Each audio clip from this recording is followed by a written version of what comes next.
Okay, this video is slightly different because I want to ask you a difficult question. Are you really willing to sacrifice things for your new business success?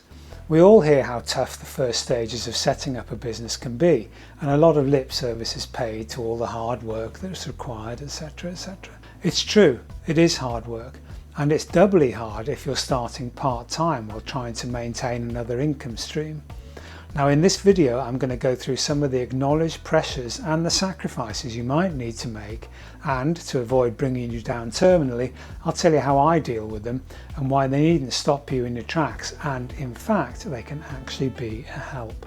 So let's start with the most obvious sacrifice and where the pressure comes from, and it's time. Yes, obviously you've got more to do with your day, and so it's going to be harder to sit doing nothing on a Sunday afternoon or having a lie-in in the morning.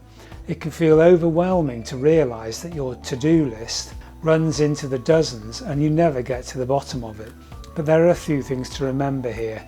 You are in control, nobody's forcing you to do this, and if you can see a more efficient way of doing things, just go ahead and do it. Secondly, you can and definitely should prioritise. So acknowledge that you can't do everything and that good will do often, even if it isn't perfect. Don't forget that old 80-20 rule we hear so much about. If you have an income stream from your current job, of course, you have another option, and it's the time-money swap. In other words, sub out the routine tasks early on and wherever possible.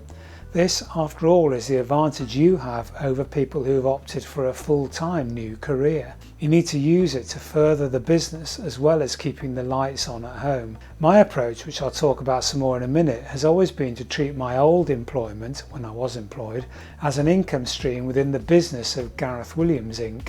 It's common practice to use all of the income of the business as efficiently as possible, so do that.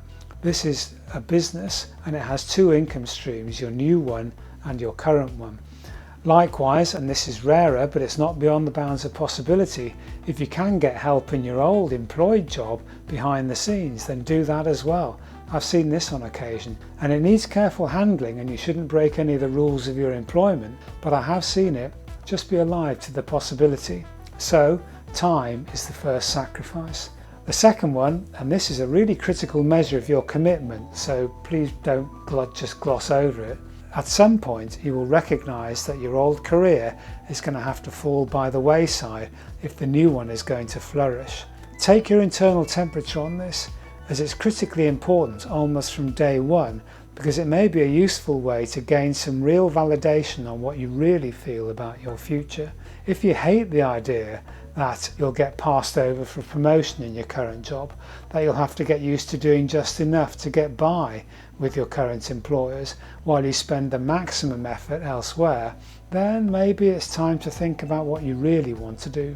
Now, I can vividly remember 20 years ago when I recognised my future lay outside of the huge multinational I was working in at the time. It was a while before I actually left, and I did something that helped my headspace.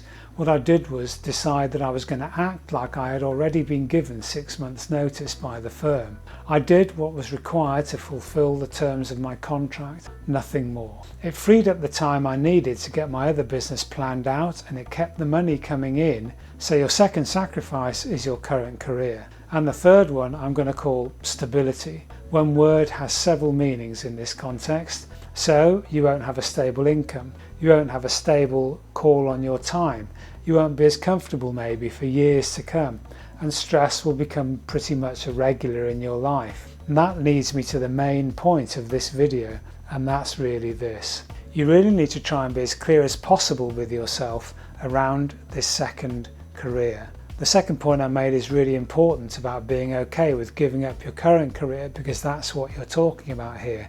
If you can't bear the idea of it and you need a safety net, that's a red flag.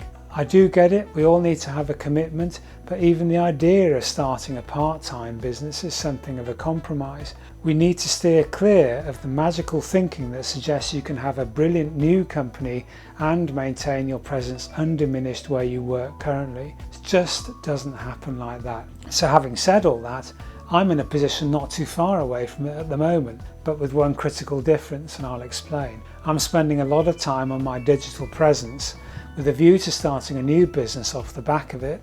At the same time, my main business has a year-long contract to deliver a programme for a large concern here in the UK.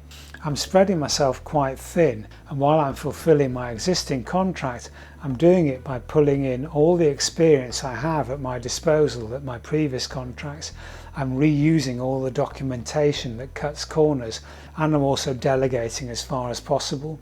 If I didn't have the secondary stream going on, would my performance be better at my current contract? Almost certainly. Am I letting them down? No, I'm definitely not.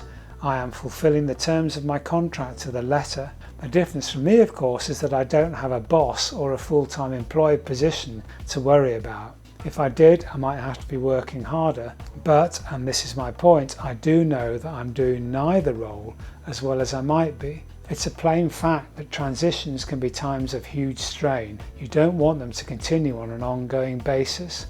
If you reflect on this and you're sure you can keep your seat warm at your current job long enough to get the new business off the ground, then great.